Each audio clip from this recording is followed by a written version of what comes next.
Meu nome é Priscila Rezende e o título do trabalho é Nanoclorops como aditivo alimentar na dieta de camarão branco do Pacífico, efeitos na microbiologia do intestino, resistência ao estresse térmico e imunologia. Nos últimos anos, a carcinicultura mundial teve seu desenvolvimento e aumento da produção limitados, entre outros fatores, por surtos de doenças virais e bacterianas. Vários métodos vêm sendo estudados para tratar ou tentar impedir o surgimento das doenças, como os agentes químicos e os antibióticos, que já foram muito usados no tratamento de enfermidades. Contudo, seu potencial nocivo aos animais e ao meio ambiente os faz serem mal vistos e métodos alternativos são estudados, como, por exemplo, o aumento da resistência imunológica dos camarões. O aumento da imunocompetência fortalece o sistema imune dos camarões através do uso de substâncias naturais na dieta, como alguns derivados de planta, micro e macroalgas, os chamados imunoestimulantes. Os imunoestimulantes são obtidos a partir de várias fontes naturais ou produzidos sinteticamente. Encontram-se dentre esses compostos derivados de micro-organismos como fungos, bactérias e algas, onde as microalgas encontram-se naturalmente na cadeia alimentar dos camarões. As microalgas do gênero Nanoclorops são bem conhecidas na aquicultura para o enriquecimento de alimentos vivos, pois são ricas em lipídios e contêm altos níveis de ácidos graxos, EPA, sendo algumas espécies também ricas em carotenoides. Em diversos estudos já foram observadas a melhora de parâmetros de crescimento, melhora na sobrevivência, aumento do teor de ácidos graxos na carne e efetiva imunoestimulação do sistema imune. Com isso, o objetivo do trabalho foi avaliar a inclusão da farinha da macroalga Nanoclorops como aditivo alimentar na ração do camarão branco do Pacífico e seus efeitos na imunidade, microbiota intestinal e resistência ao estresse térmico. O experimento foi realizado no laboratório de camarões marinhos, com camarões da espécie Lithopeneus vanamei. Foram utilizadas a farinha da microalga Nanoclorops da empresa Necton de Portugal e a formulação da ração foi utilizada o Optimal Fórmula com base nas exigências nutricionais da espécie.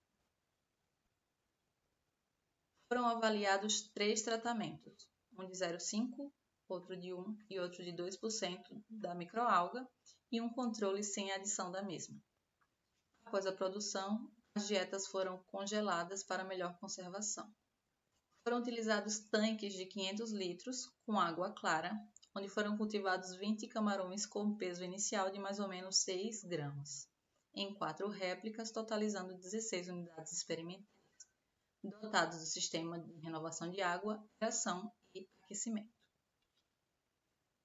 Eles foram alimentados durante 15 dias e após esse período foi realizado as análises, onde foi realizada a microbiota do trato intestinal, onde foram utilizados 5 camarões por tanque, onde os tratos digestórios foram assepticamente extraídos, homogeneizados e diluídos serialmente em solução salina estéril. Após isso, eles foram semeados em placa de H-Marine para quantificação de bactérias heterotróficas totais e TCBS para quantificação de víbrio.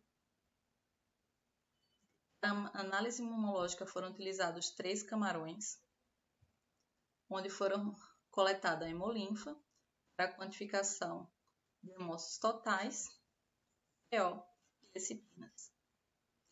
Para a coleta de espécies reativas de oxigênio também foram utilizados 3 camarões e essa coleta foi realizada em 3 momentos: antes do choque térmico, 1 hora após o choque térmico e 24 horas após o choque térmico.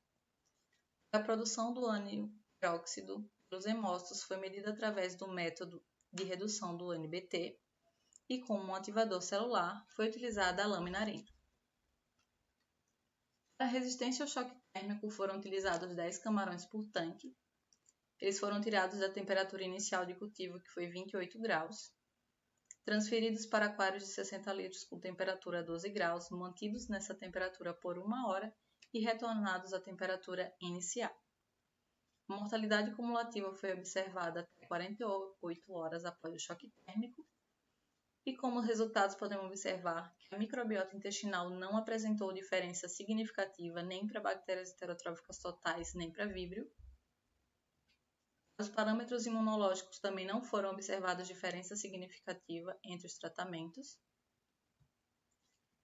Já na resistência ao choque térmico, podemos observar que os tratamentos de 0,5% e 2% apresentaram os melhores resultados com a resistência ao estresse térmico. Para os parâmetros imunes das espécies reativas de oxigênio, podemos observar que o tratamento 2% aumentou em 2 vezes a produção do ânion peróxido, mostrando que houve uma imunoestimulação. Usando a laminarina como indutor, podemos observar que o tratamento de 1% foi maior quando foi induzido e no tratamento 2% foi maior no seu nível basal. Podemos concluir que a adição de 0,5% e 2% de nanocrolopes na dieta aumentou a resistência dos animais ao estresse térmico sem influenciar na microbiota do trato intestinal. Já a adição de 1% na dieta, os hemócitos efetivamente foram capazes de produzir mais espécies reativas de oxigênio após estimulação in vitro com laminarina, mostrando uma melhor recuperação aos níveis basais. E a dieta de 2%, os animais foram mais imunoestimulados em seu nível basal, sendo capazes de produzir mais espécies reativas de oxigênio, o que poderiam ser usadas frente a uma infecção. Agradecimento aos nossos parceiros e colaboradores. Obrigada.